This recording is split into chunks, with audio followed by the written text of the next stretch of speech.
할렐루야. 제가 나는 하면 여러분은 무조건 잘 된다. 뭐라고 하든 잘 된다. 잘 될 줄로 믿고 한번 외쳐보겠습니다. 나는 우리 교회, 우리 가족, 찬양대, 교회학교 잘 될 줄로 믿습니다. 또 제가 오직 예수 하면 여러분은 총력전도 이렇게 한번 외쳐보는 거예요. 오직 예수, 오직 예수. 또 제가 포항 시민을 하면 동북교회로 이렇게 외쳐보는 겁니다. 포항 시민을, 포항 시민을. 할렐루야. 우리 성도는 신앙생활 잘하고 예수 잘 믿어서 행복하고 축복받는 성도들이 되는 것이 목사의 소원이에요. 잘 믿고 주님이 주시는 넘치는 은혜를 누리는 성도가 되기를 축원합니다. 우리 인생에서 가장 중요한 것은 예수님 만나는 것. 예수님 만나면 은혜 받고 구원 받고 삶이 확정이 되는데 예수님을 만나지 못하면 방황하는 인생이라 할 수가 있어요. 세상에서 출세하고 성공했어도 예수님 만나지 못하면 방황하는 거예요. 그래서 그 많던 것, 그 높은 지 다 한순간에 무너질 수 있고 불안하고 두렵고 그러니까 점집에 드나들고 주술을 찾고 무당을 찾고 그런 일이 벌어지는 거예요. 그러다 보니 영혼이 망가지고 몸도 망가지고 인생도 망가지고 그래서 예수님 만나지 못하면 잘 되는 것 같아도 잠시 잘 되는 것 그래서 한순간에 다 무너지고 우리의 인생에 남는 것이 없고 나중에는 후회뿐인 인생으로 인생이 끝나게 되어지는 거예요. 우리가 마음이 불안한 이유는 마음을 결정하지 못했기 때문에 그래서 마음을 결정하면 얼마나 편한지 몰라요.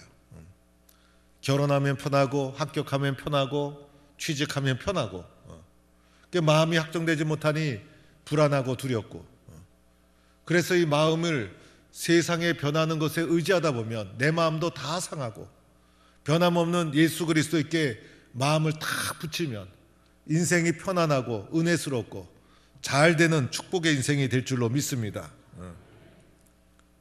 이 세상에 믿을 것 하나도 없어요. 우리 주 예수밖에는 믿을이 아주 없도다. 굳건한 반석 예수님만 믿고 살아가는 거예요. 오늘 말씀에 예수님 만난 베드로를 보게 되는데 3월 달에 예수님 만난 사람들 예수님 만나고 어떻게 변화되었을까? 예수님이 그 사람을 어떻게 사용하시는가? 예수님 만나 변화된 사람들의 이야기를 하고자 합니다. 먼저 오늘은 베드로에 대한 이야기예요. 오늘 말씀에 보니 많은 사람들이 예수님의 말씀을 들으려고 많은 무리가 몰려듭니다. 예수님 말씀 들으려고 많은 사람이 몰려들었는데 그때 장소는 바로 겟네사렛 호숫가. 그래서 이 호숫가에서 예수님 말씀을 전하는데 이때 호숫가에 배 두 척이 있었어요. 그 배 주인은 바로 시몬이라 불리는 베드로의 배였어요. 이 시몬 베드로가 밤새 고기를 잡으러 나섰다가 허탕을 치고 돌아와 허전한 마음으로 그물을 정리하고 있었어요. 이 베드로는 고기 잡는 전문가 어부였어요. 전문가라고 해서 잘하는 것이 아니죠. 전문가도 실패할 수 있고 전문가도 넘어질 수 있고 내가 저 분야의 전문가고 잘하는데 실수할 수 있고 허탕칠 수 있고 그래서 오늘 베드로가 고기 잡는 거 실패하고 돌아와서 그물을 씻고 있었던 것이죠. 그때 예수님께 겟네사렛 호숫가에 많은 무리들이 말씀을 들으려고 몰려왔는데 이 베드로는 말씀에 관심이 없었어요. 베드로의 관심은 오직 고기만이 잡는 것. 그래서 밤새도록 그물을 내렸던 것이고 철야 영업을 하고 돌아왔는데 잡힌 것은 아무것도 없고 여러분 24시 영업한다고 부자 되는 것 아니잖아요. 그래서 이렇게 허전한 마음으로 그물을 씻고 있었어요. 우리의 인생은 고기를 많이 잡아야 되는데 고기 많이 잡아야 처자식도 먹여 살릴 수 있는 것인데 내 삶도 안정이 되는 것인데 그래서 우리의 삶은 고기를 많이 잡는 것이 우리의 삶의 목적이라 할 수 있어요. 울릉도에 갔더니 목사님 오징어 많이 잡히게 해주세요. 오징어가 잡혀야 빚도 갚고 학비도 되고 그리고 헌금도 내는데 오징어가 잡히지 않아서 걱정입니다. 오징어 많이 잡히게 해달라고 기도해 달라는 거예요. 제가 기도를 쫙 해서 오징어 떼가 확 몰려왔으면 좋겠지만은 하여튼 부탁을 하길래 같이 공감을 하면서 기도했던 적이 있었어요. 세상 살면서 장사도 잘 되고 사업도 잘 되고 승진도 잘 되고 많은 것을 가지고 높은 곳에 올라가고 그래야 보람 있는 삶을 살고 우리의 삶도 안정이 되고 일단은 고기가 많이 잡혀야 우리의 인생도 편안하고 이것이 살아가는 이유 중에 하나가 되는 것입니다.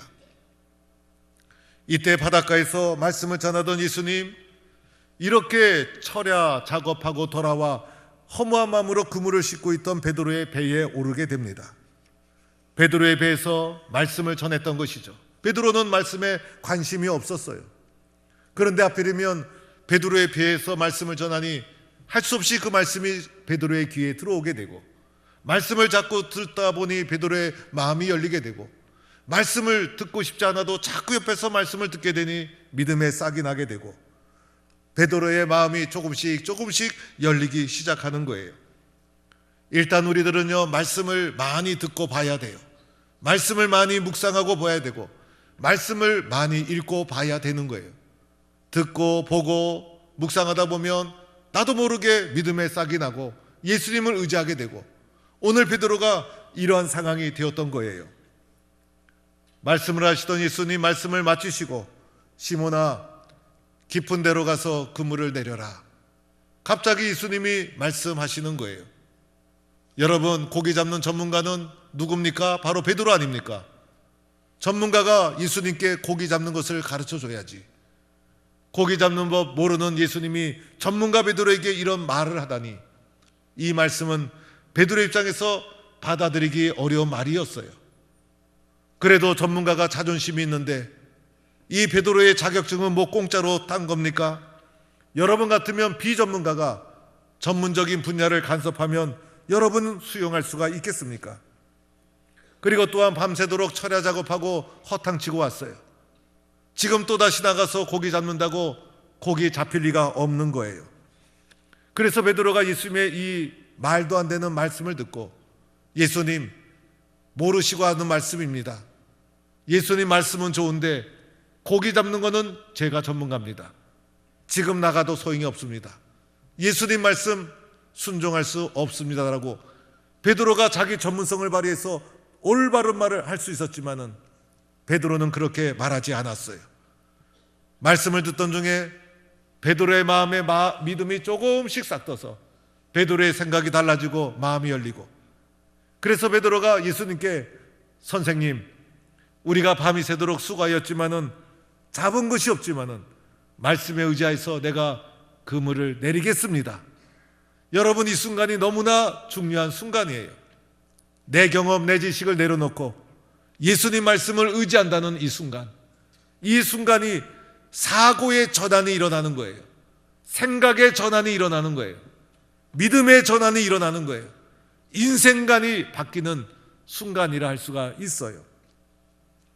사실 이 순간 베드로가 기쁨으로 순종한 것은 아니었던 것 같아요.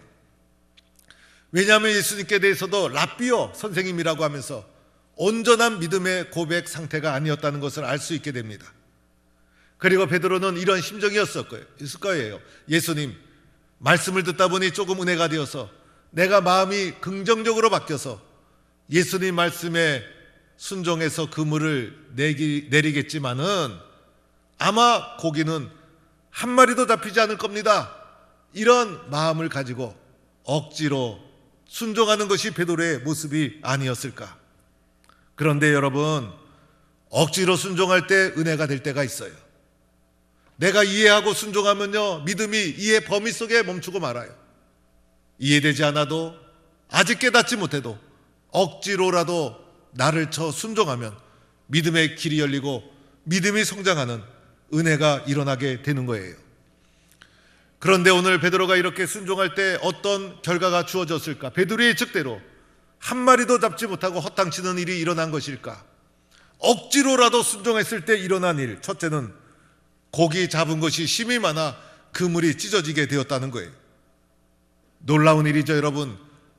베드로의 전문성이 완전히 무너지는 순간이에요.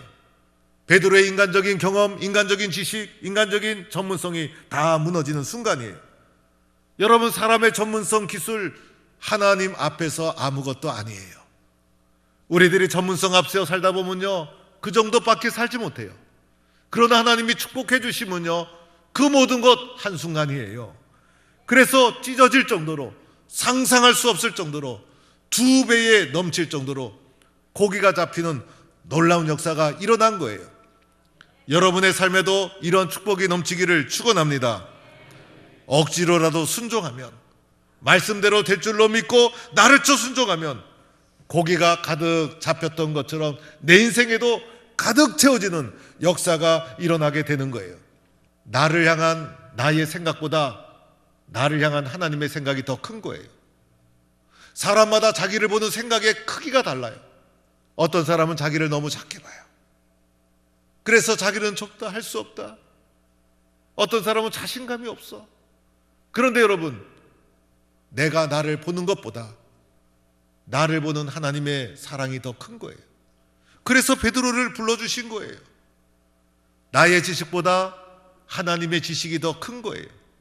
나의 경험보다 하나님의 경험이 더 큰 거예요.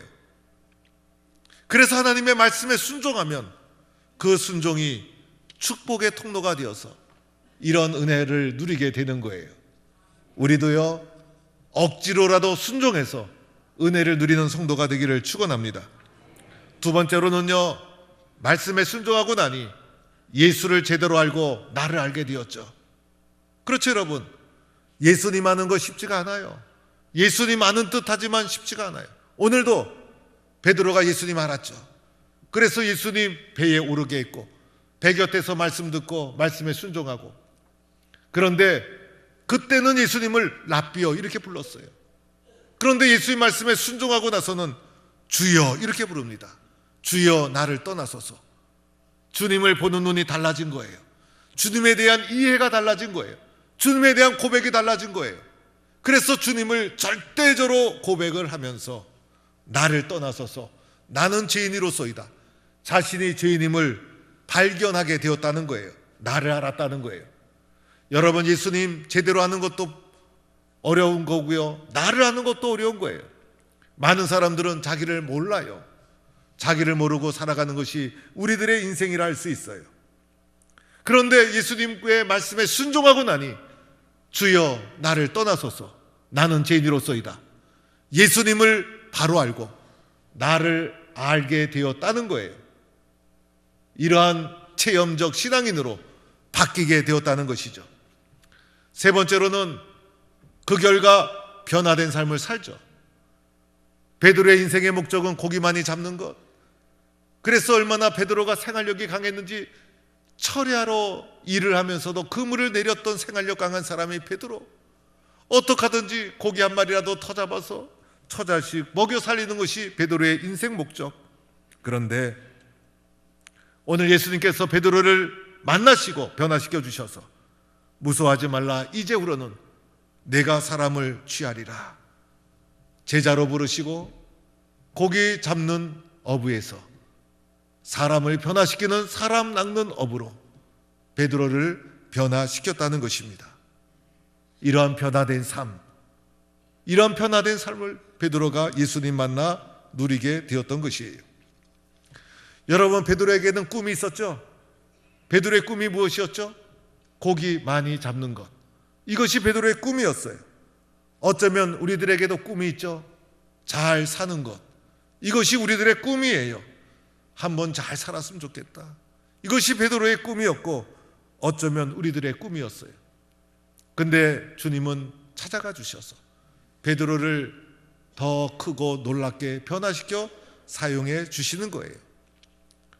나를 변화시켜 주시는 분은 누굽니까? 예수님. 내가 나를 변화시킬 수 없어요.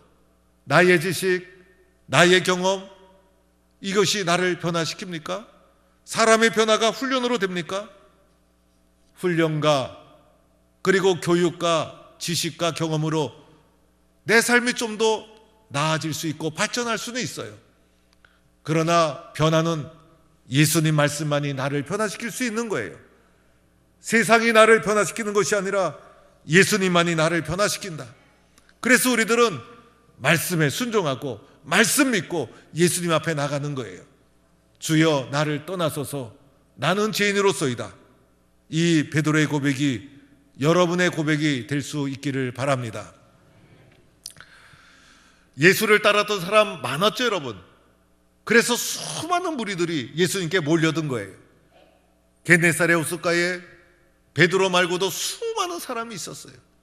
그 사람들이 말씀 사모해서 모여들었어요. 사실 그 수많은 사람 중에 제자를 선택하는 것이 상식적이다라는 생각이 들어요.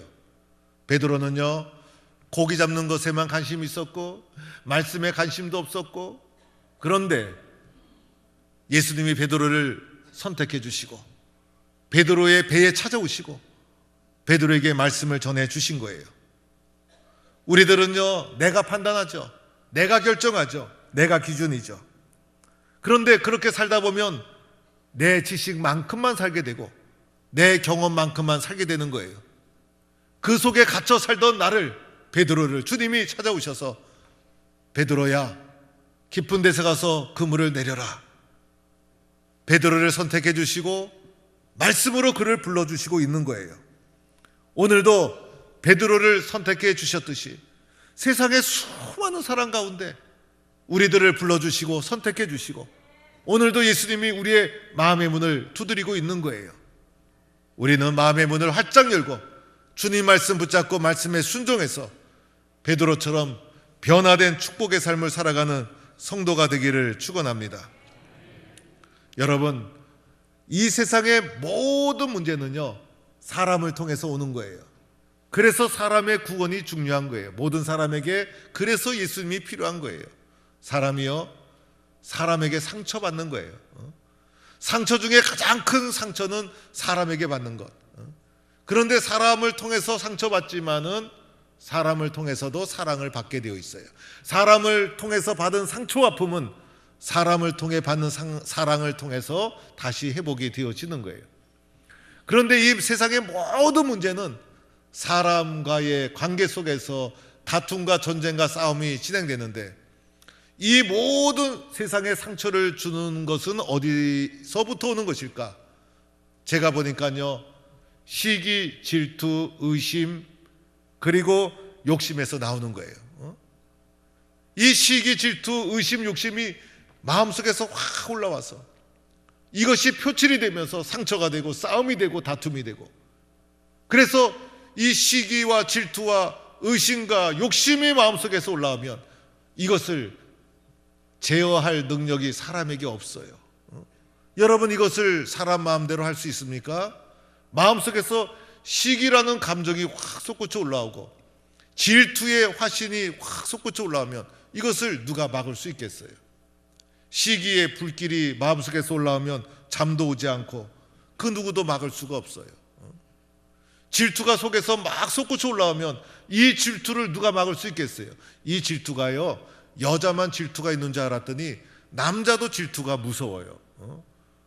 남자의 질투가 얼마나 무서운지 저도 어떨 때는 시기 질투가 올라올 때가 있어요. 옆 교회가 부흥한다 그러면요, 괜히 배가 아프고, 이게 어디서 올라오는 것일까? 이 사람의 마음속에 그게 있는 거예요. 의심이 막 올라오면요, 이 의심병을 고칠 수가 없어. 그래서 멀쩡한 남편 의심하고 멀쩡한 아내 의심하고, 그래서 의처증, 의부증이 딱 찾아오면요, 약도 없어요. 그거 고칠 수가 없어. 이 속에서 올라오는 이것을 누가 막을 수 있겠어요? 이 욕심도 막을 수가 없어. 사람의 욕심을 어떻게 막을 수 있겠어요?